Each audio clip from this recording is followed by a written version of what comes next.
Hi, guys. Welcome to Real Food Recovery. We have a really exciting episode about making America healthy again. But before we get into it, how are you doing, Jamie? I'm good. I'm good. I am a big fan of this topic and a big fan of this movement here in our country. So I can't wait Yes. to dive in. Yes. And so, with that, today we're going to dive into this very special discussion that really connects our journey towards health and healing. Recently, Tucker Carlson interviewed Dr. Casey Means, who is a Stanford-trained physician and co-founder of Levels Health, a company dedicated to metabolic wellness. Dr. Means is passionate about helping people understand how their bodies are influenced by the foods they eat, particularly ultra processed food, which is right up our alley. And in this interview, she shared some incredibly important information that we can all benefit from. So we're going to be summarizing some of these key points from that interview that can help us in our recovery journey. Yeah, I can't say enough about the interview, right? So in this interview, one of the major things that Dr. Means highlights is how ultra-processed foods are directly contributing to metabolic crises that we're seeing around the world, but specifically in the US. She Yeah. explains that ultra-processed foods can create chaos in our bodies. And I don't know that it's I just want to reinforce that it's not for some people there's chaos and for other people there's not. For everybody there's chaos. It's just some people pay the piper earlier than others when it Good comes to the point. chaos, and Good others point. can kick the can down the road a little bit till they're older and then the chaos sets in. Mm-hmm. The uh, the tax collector always wants to get paid when it comes to processed foods, folks, Yeah, especially the ultra piper. processed. So yeah, there's no escaping the downfalls of this. Dr. Means explains that this chaos, right, is created particularly because these foods are designed to hijack our brain's natural satiety signals. So these foods are loaded with ingredients that disrupt our metabolism. They spike our blood sugar. They cause insulin resistance over time. And again, this is something that I experienced in a profound ways since the time I was a young girl, like under the age of 10. I was consuming so much ultra processed and processed food because there was no indication that there was anything wrong with it or that it could harm you. And I just Right. assumed that the reason that I was gaining weight faster than my other peers my age or kids in school was because that's just the genetics I had.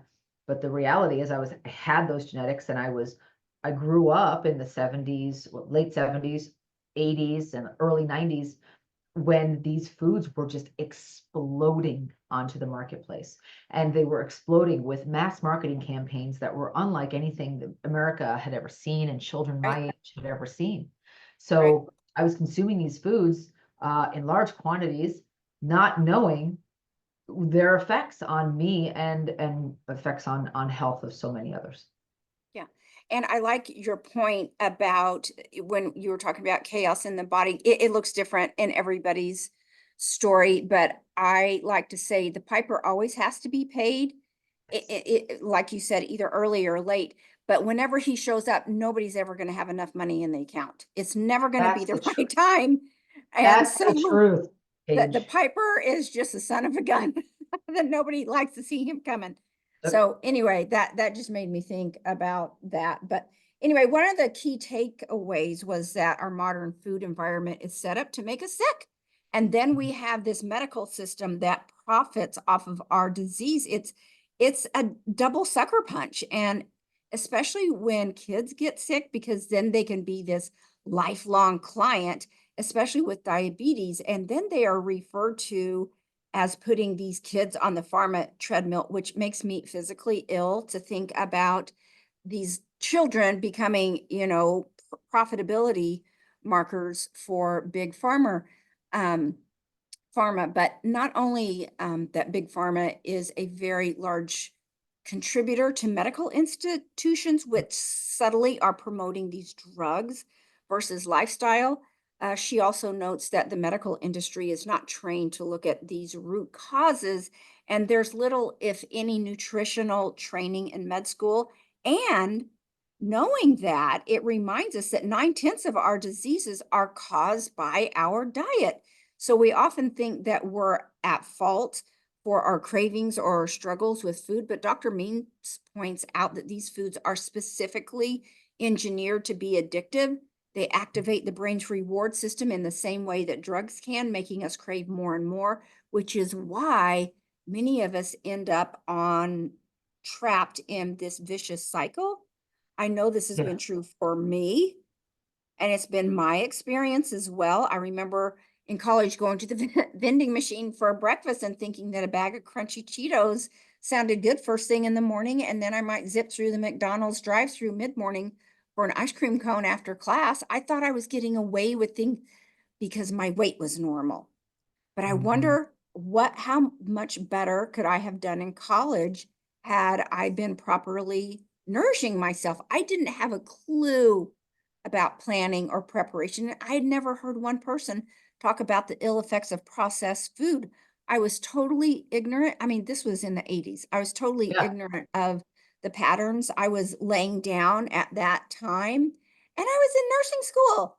We had one prerequisite class of taking one semester of nutrition, but nothing was ever mentioned about processed food. It was 40 years ago, but so it was not really on the scene so much. I mean, it was just starting to become on the scene, but never did we talk about any of these things. And I never gave food a thought till I was hungry in that moment, and no one had ever suggested the idea to think about it ahead of time, and I certainly hadn't thought about it on my own. So I would have to say that I had some responsibility in it and a little bit of blame for not thinking a little deeper on this topic. I mean, that wouldn't have killed me to think a little deeper on that. So Yeah. I do feel like I have a little bit of responsibility in it, but it just never occurred to me because I didn't see the damage it was doing, right? When you can't see inside the body, you don't know everything seemed fine on the outside, and I didn't know what I didn't know.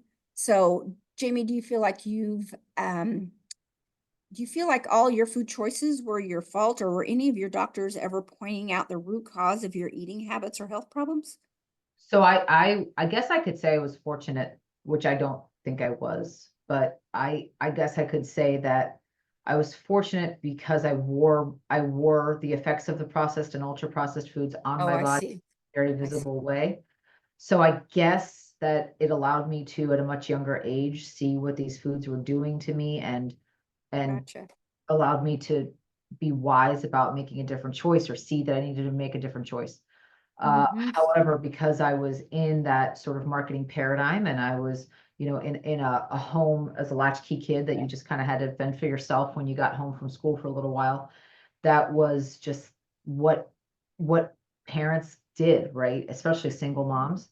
In my case, my mom just provided us these foods because they were being advertised, that we were asking for them, and she wasn't being told that they were truly toxic, right, for her children.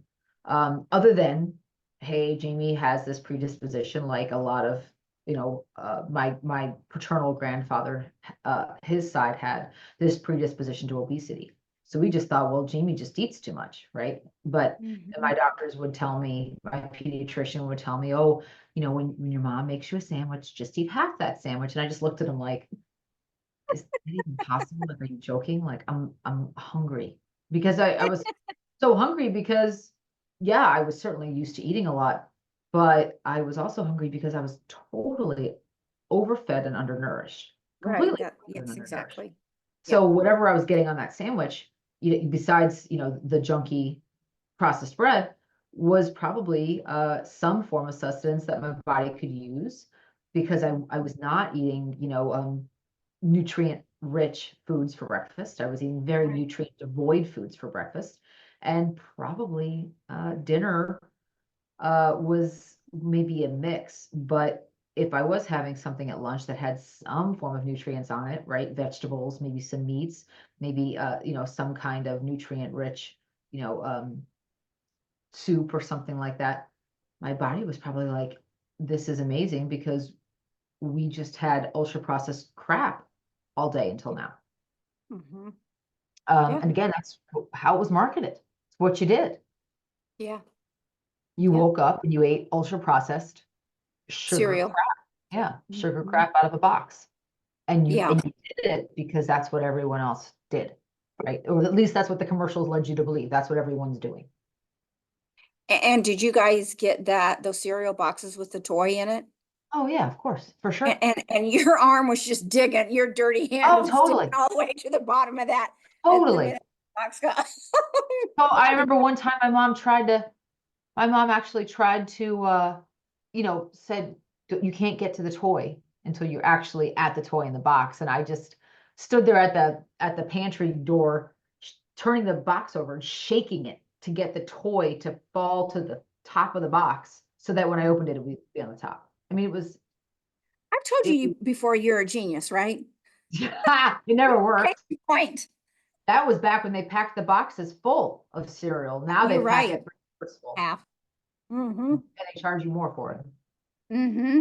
Yeah. So But I digress. gosh. Another significant part of the conversation revolved around inflammation, which we've talked about before. Dr. Means explains that the ultra processed food creates this chronic inflammation in our bodies.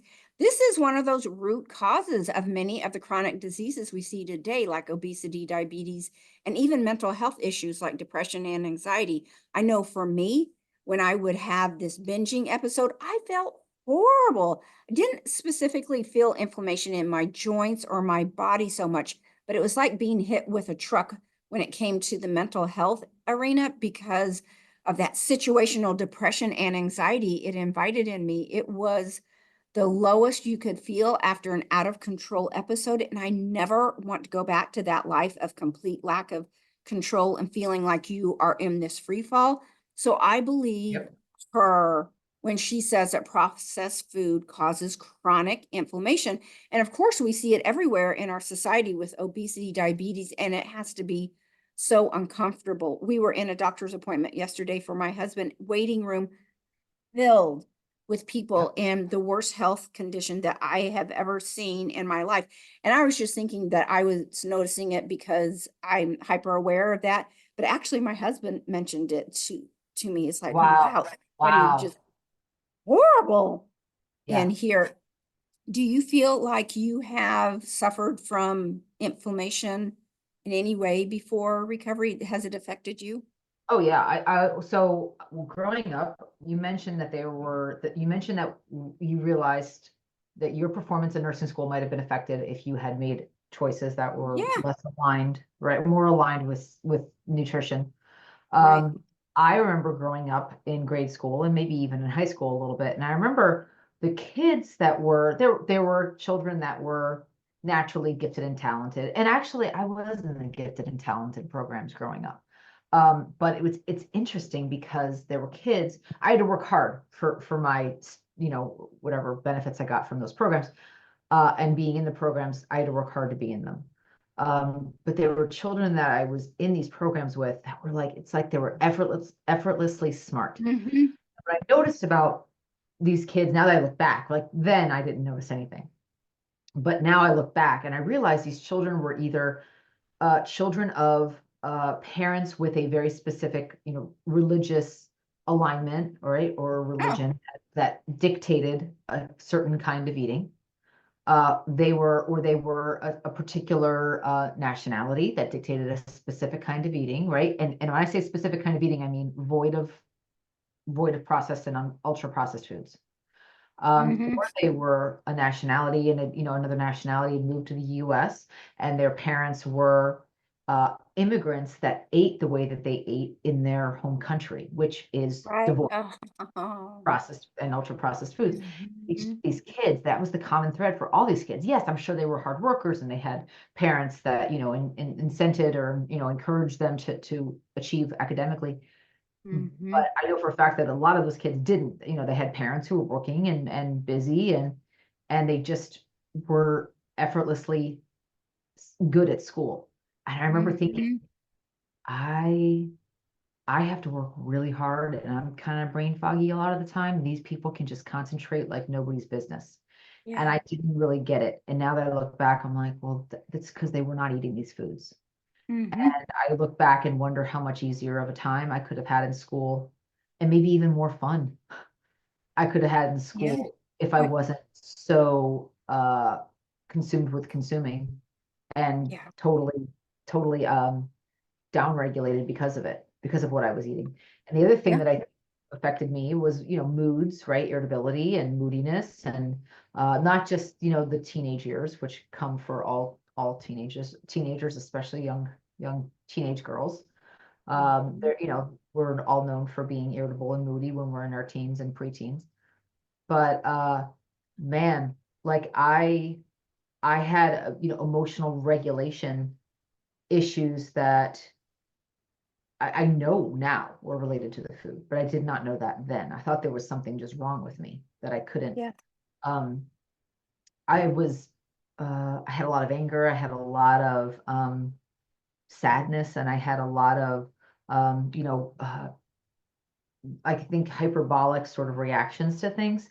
And Mm-hmm. again, I didn't look at what I was eating as contributing to that. I just thought that's just how I was, and I kind of internalized this story that there was something wrong with me, right? Because everyone would tell me, right? My parents or certain people and adults in my life would tell me, oh, Jeannie, the way that you're acting around this particular topic is not normal. And I didn't understand that it was related to food. I just thought there was something literally wrong with me. And the older I got and the further away I got from those ultra processed foods, Mm-hmm. the more balanced my moods became, the more Wow. focused I became, the more effortlessly, capable I was mentally. My intellect sharpened, and I, became sort of aligned to this person that I think I always was. I just had this fog of junk food blocking me for, Right. 20 years growing up. Right. And we talk about so much that these kids eating this processed food, they're there to learn. And these Right. are those formative years of those children that are having this processed food and expected to learn critical Mhm. things during these formative years. Anyway, yeah, great points. And what's really fascinating is how she breaks down the relationship between blood sugar spikes, gut health, and inflammation. She discusses how when we eat ultra processed foods high in refined carbs and unhealthy fats, we're creating blood sugar spikes that lead to crashes. That's the bigger problem right there. And when our blood Yes. sugar is unstable, it affects our mental state too. So when it Ding, ding, comes ding. That was my issue, and I just never understood it. yeah, up and down, up and down, and up and down all day long. So your Too long. pancreas just hit the gerbils on the treadmill all day Yeah. long trying to keep Yeah. that pancreas going. So Mhm. yeah, it's exhausting to the body system, really. So when it comes to mental health, she adds in there that spiritual corruption is also connected to our food and immediate gratification, which I love that point. You might feel irritable, anxious, or even depressed after eating ultra processed foods. So it's a clear example of how what we eat impacts both our physical and mental health. And I know I suffer from hypoglycemia, so it is really bad after a sugar binge for me. I would get that weak, shaky diaphoretic, which is kind of sweaty feeling Yep. coming down from a sugar high. So I would go right back into grabbing more sugar because I get noodle legged and I needed more sugar to get my blood sugar back up. And I have major diabetes in my family background. So I should have been taking all this very seriously, but being young and dumb, I have found that until something big happens, it's hard for people to change. But hopefully, with more information coming out, it will reduce the suffering that people are experiencing because they can do Mhm. something for their health sooner than later. Do you feel like you found yourself suffering from that sugar spike and crashes? I mean, you're kind of already alluding to that a little bit. Yeah. Yeah. I definitely think I did. I also think that again, I was the I like I like coining that phrase withdrawal, right? Instead of this blood sugar or like you mentioned, the hypo or glycemic responses. For me, it was a version of withdrawal. So I always look at things through, the That's addiction true. model lens, and I look at the symptoms, right? That's what led me to coin myself, call myself, addicted to processed and ultra processed foods back in 2018, 17, when I started to put it all together. Because I knew enough that I needed recovery, and I found some of the basic recovery in Alcoholics Anonymous, even though I was not a drinker. I don't drink. But I found a lot of very, very similar approaches to food that an alcoholic has with alcohol. And so I'm like, okay, I'm sort of a foodaholic, but what do I do now? And then I realized that these spikes and crashes for me manifested in mood swings, and then manifested in, or the ultimate sort of umbrella term was withdrawal. I was withdrawing from my drug. And that could result in yes, a physical response or biological or chemical response in my body, but these responses also looked emotional, right? They certainly could look physical. My weight during those years might have fluctuated, right? Because I was in my early 40s, I was in a binge and restrict cycle. And I didn't know it. I just looked at it as I'm eating healthy 6.5 days a week, and then I'm just going to allow myself to have this part of the day or one meal a week when I was on a major binge for that one meal, major, probably thousands of calories. And then, spent the next 6.5 days sort of punishing myself and working myself out of that, which I'm sure was, awesome for my adrenal function and amazing, for my body. So, I was setting myself up back then for moodiness and for withdrawal symptoms. And as I learned and began to apply the principles of recovery as an addict would, that's when I realized finally, and I guess it was 2019, that these foods, like, I could not have these foods anymore. There was no moderation that was going to work for me. I was an alcoholic. And as they say in the big book of AA, once a cucumber turns into a pickle, they can never become a cucumber again, right? It's always going to be a pickle. And I realized that I was a pickle. I was never going to ever be a cucumber around those foods again. So I had to simply cut those foods out of my life. Dr. Means also shares how glucose, right? So CGM, or glucose monitoring, can be a powerful tool in our recovery journey. And through her company Levels, even sells continuous glucose monitors, or can pair with a third party continuous glucose monitors. And those CGMs are available now over the counter, which is incredible. And I know some of you may have heard, right, about these monitors, and Dr. Means advocates using them, not just for people with diabetes, but for anyone who wants to understand how food affects their body. By wearing a CGM, you literally can see in real time how certain foods are spiking your blood sugar and contributing to inflammation and other health issues. And yes, I've used CGM a couple times in the past. Once I used it when I was in my whole food plant-based life. And because my fat was very low, I didn't really see a lot of spikes in my blood sugar. But the minute that, I began to transition from a whole food plant-based or vegan lifestyle over to more omnivore lifestyle, and I had more fat in my diet, my CGM was all over the place, right? I was constantly starting to spike and crash, especially as I aged and as my hormone profile changed through perimenopause. I needed to learn how to balance, right? If I was going to eat foods with naturally occurring fats in them, I needed to make sure that I was on those meals lowering my carbohydrate intake to balance things in my blood sugar. And again, these are things that come to us as we age, and a CGM can give us the insight. The one thing for me a CGM did was it gave me insight, but it also gave me anxiety. So and the anxiety also spiked my CGM. So I learned, for me, just like sleep trackers, I don't use them. I don't need I firmly believe in some cases, in some ways, that ignorance is bliss. And I believe that having an understanding of it is great, right? Get it for a period of time and then move on. The same thing with, if you're tracking your sleep, maybe track your sleep for a week, move on. or a month. You know, Mhm. if you're a woman, you have a cycle, so maybe a month, move on. The same thing with food tracking. I track it for a period of maybe 8 weeks, and then I move on, right? So Mhm.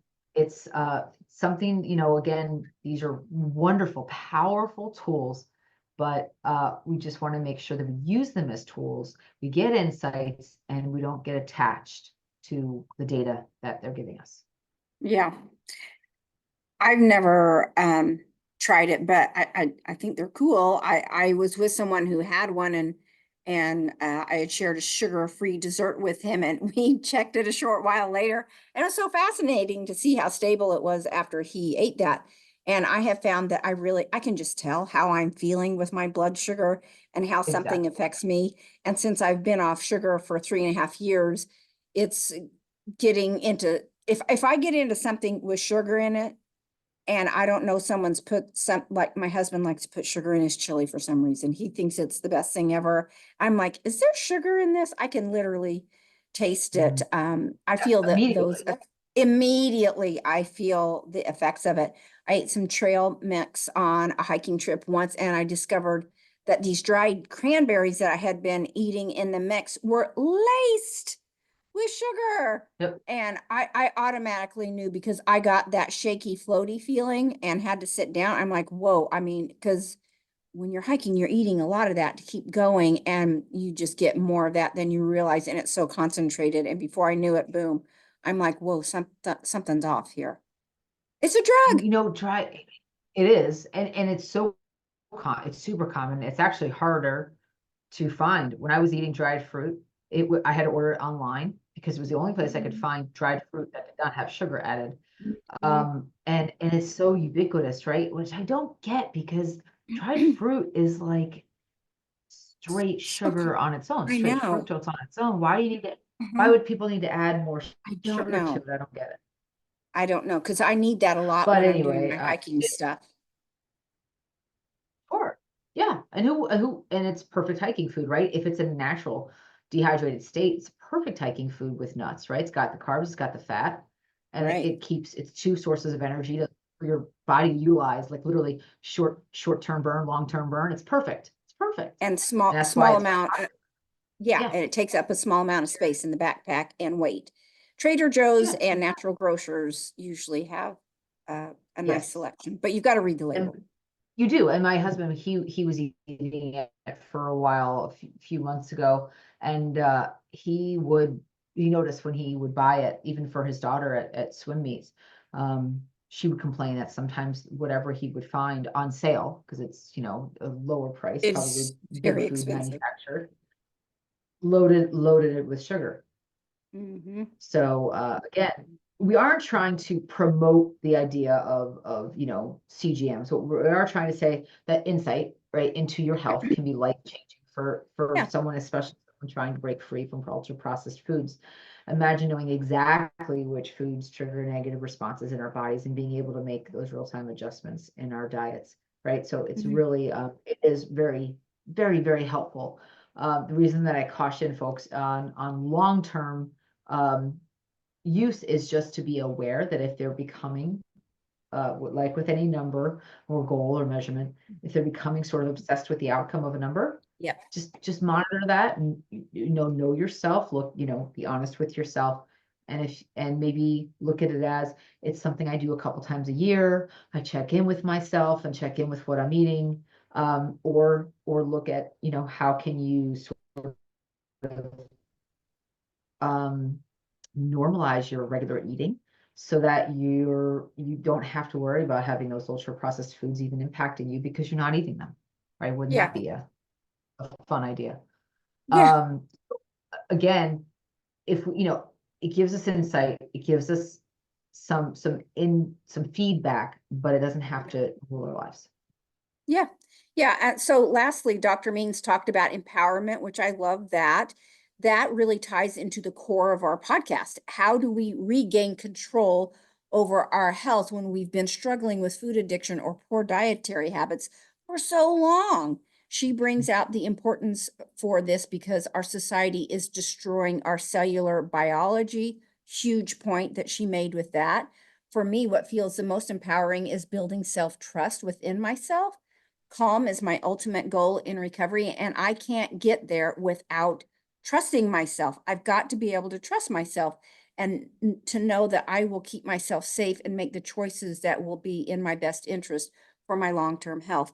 That's really what Mhm. it all boils down to for me, is that self-trust. It equals calm in the brain for me. It quiets the chatter. And the other thing that struck me so deeply is how she prays over her food, because what she eats will literally make up the structure of her cells. And that Right. process is a very spiritual experience for her, which I was so moved by that, that she feels comfortable talking about that. And I agree so completely with everything she says. And I think we all need to look at our food on a little deeper level, knowing that every bite we take, we are feeding the cells that make up every organ in our body. So do you want to talk anything? Do you want to share anything about your thoughts around empowerment? What that looks like for Yeah, you? so for me, I realized that giving my body, feeding my body with ultra processed foods was a version of giving my power away. It certainly was Yeah. a version of giving my health away. Um, and I Mhm. realized that I didn't want to give my power away to purveyors of foods that created cravings and addiction, Yeah. or addictive responses. So Mhm. that was an empowering place to sort of shift, instead of feeling like, oh, I can't have that, or I'm punished because I gain weight when I eat that, or I see everyone around me eating it, and what's woe is me, I can't have it. That is a very disempowered place to live, and I wanted to Mhm. change that, flip that script, so I did. Um, the other thing that I comes to mind on empowerment, I was working with one of our members last night, and she is a newer member, and was talking about how there's this grocery store across the street from where she lives, and she has to go there every day for a specific unprocessed food, but she ends up coming out with a lot of processed foods. And so Yeah. we talked about getting a group of those unprocessed foods, or multiple servings of that unprocessed food once a week, and never having to go into that store, Right. more than that one time a week, if that. And that was, the example I used when coaching her was, you're walking into this store is like an alcoholic walking into a liquor store. Right. You're giving your power away to the store. It would be a much more Yes. empowering place to be in your recovery if you were going to a different store that had larger variety for better prices. You can get multiple servings of your unprocessed foods, and stick to your list and leave the store.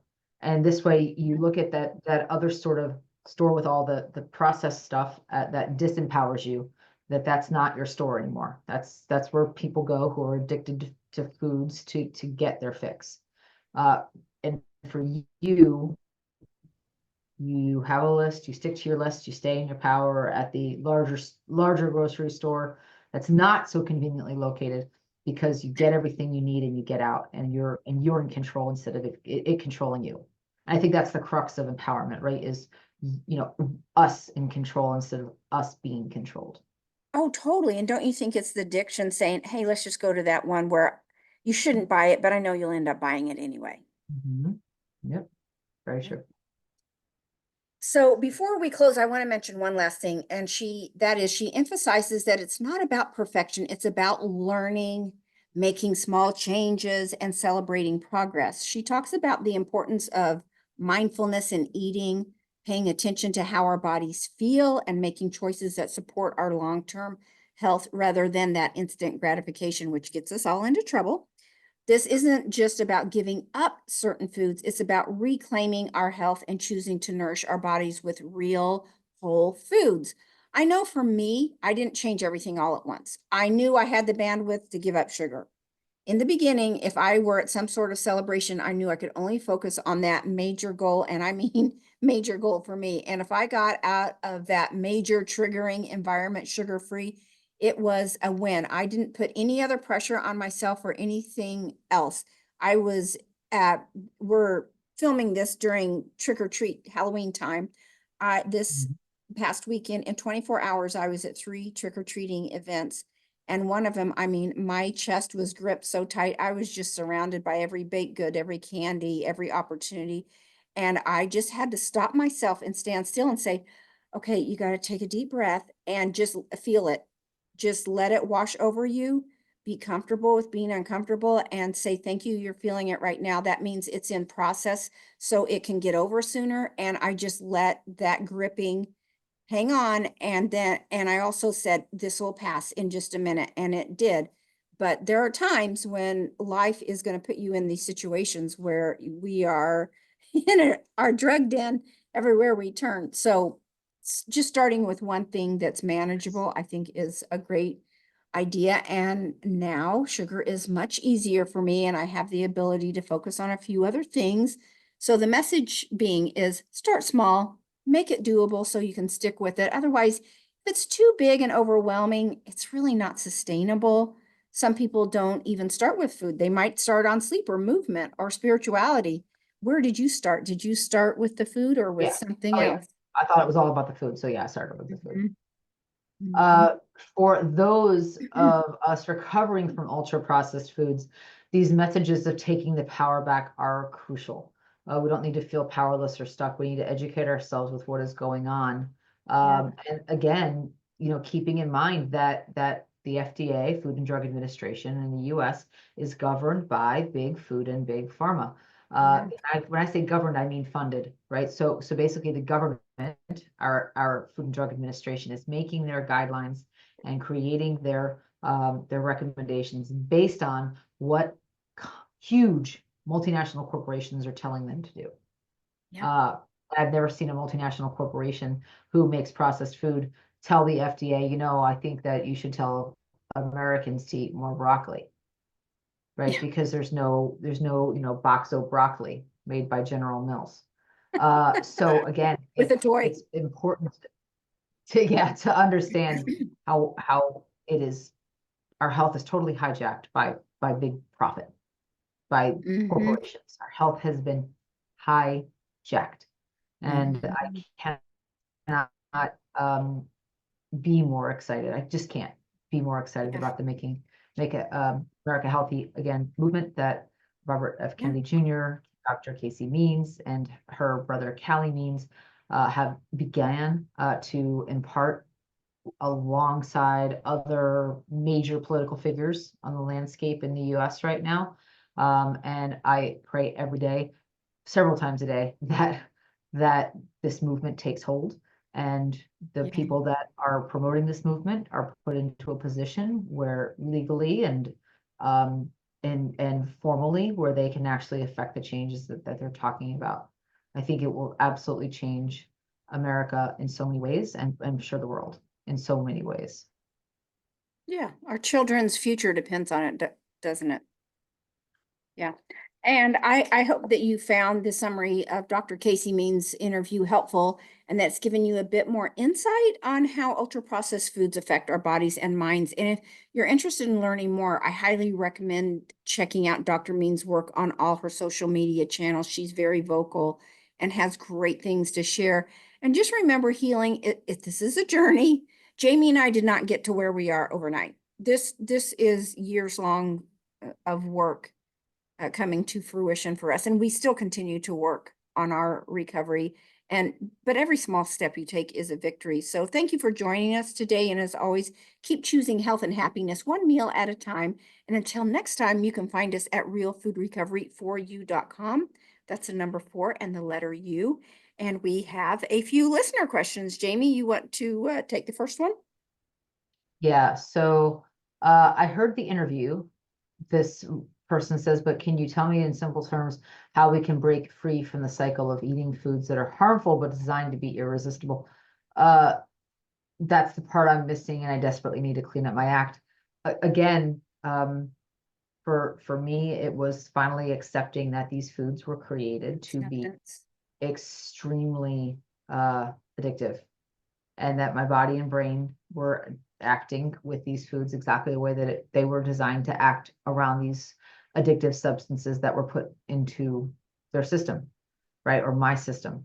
So knowing that my body and brain are reacting, doing the very, very thing that they were designed to do when fed addictive substances, that allowed me to just let go of that label that I had and shame that I was carrying around about how I couldn't stop eating these foods, and look at these foods as drugs, and drugs that I could easily binge on or become addicted to, or and had become addicted to.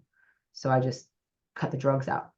I had to look at them, for me, I had to look at them as drugs, and I had to look at myself, honestly, as there's nothing wrong with me. I don't Right. have some, I'm not going to label myself in some way, or some terminology, because my body is doing exactly what it's designed to do with these foods, or with these substances that I was putting into it. Yeah. So instead of demonizing myself or labeling myself something negative, I looked at, I have an addictive response to these particular types of foods, and therefore I don't eat those foods. Yeah. Good answer. The next one, the interview touches on the connection between food choices and mental well-being. Have you ever noticed a change in your emotional health when consuming more whole foods versus processed ones? So I touched on that a little bit already in the podcast, but when I wake up in the morning feeling good with my life choices, there is no better circumstance that I can put myself in than feeling that goodness about myself. And when I can lay my head down on my pillow at night without regret, it just doesn't get much better in life for me. So to feel free from the bondage of sugar, for me, it makes you feel on top of the world and that you are unstoppable. Good feels beget good feels, and it gives you that power, energy, and motivation to go on and do other things like the movement, the protecting your sleep, and communing with your higher power. The other side of the coin is that when you learn the skills to fight through cravings, like I was talking about earlier in my trick-or-treating example, and fight through irrational hunger and make good choices, then you feel safe. Ultimate goal, feel safe and secure within your body, because that is trust, and trust equals calm. So then nothing can replace that freedom. For me, that it doesn't get, life is no better than that. And that anxiety and nervousness subside, and you're able to look at life through a whole new lens. Yes. Yep. Well, well said. Good answer. Thank Next you. question. Dr. Means discusses how the food industry creates products that keep us addicted. What strategies can we use to overcome the influence of food marketing? Again, it goes back to the same thing I said earlier.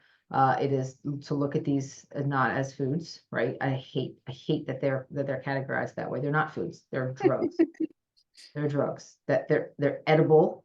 They're able to be processed sort of by the body, like the body doesn't reject these foods as might reject poison, but they truly are slow working poisons to our systems in every single way. So just looking at them that way, or thinking of them as not food, right, but addictive substances that are not meant to be consumed, is the only way to do this. Yeah.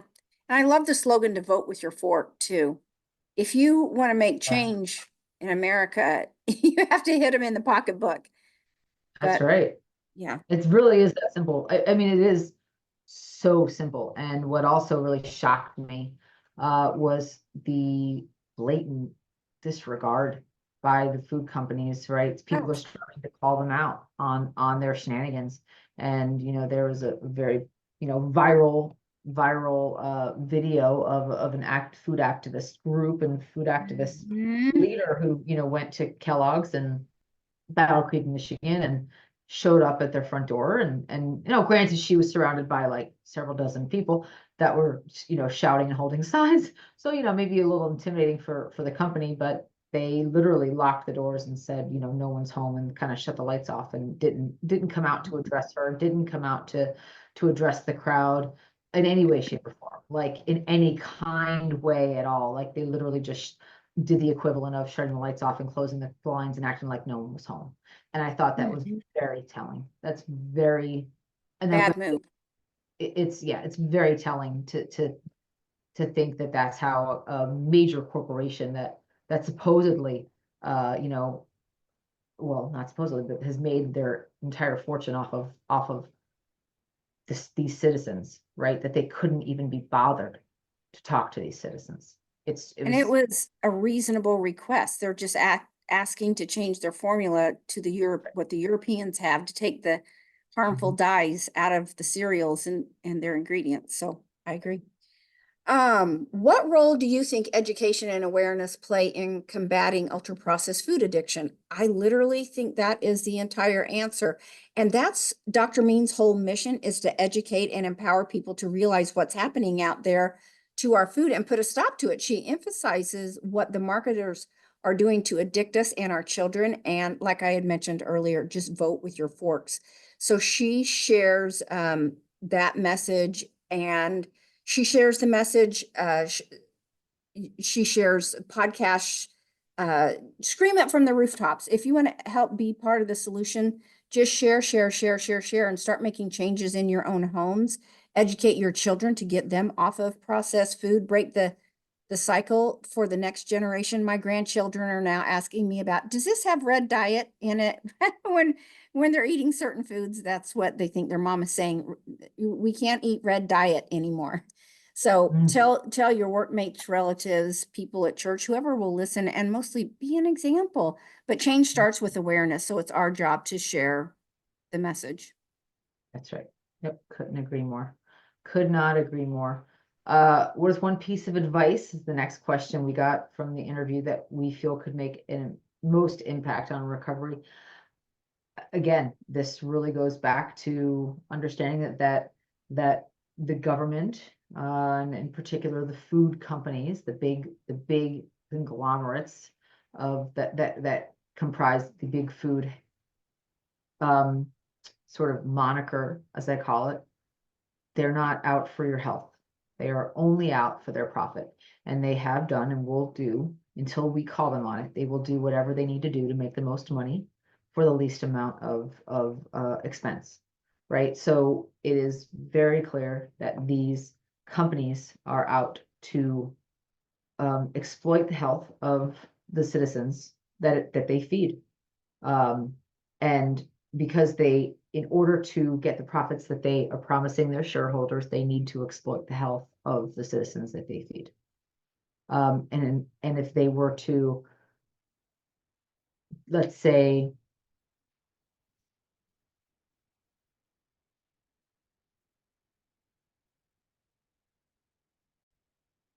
so ultimately it's important just to look at these processed food companies as really purveyors of poison. And once we do that, we're able to truly understand and be free of the hold that these foods have over us. And again, I put the word food in air quotes, and start to look at single ingredient unprocessed foods as the way out of the hell of the addictive response, and into true health.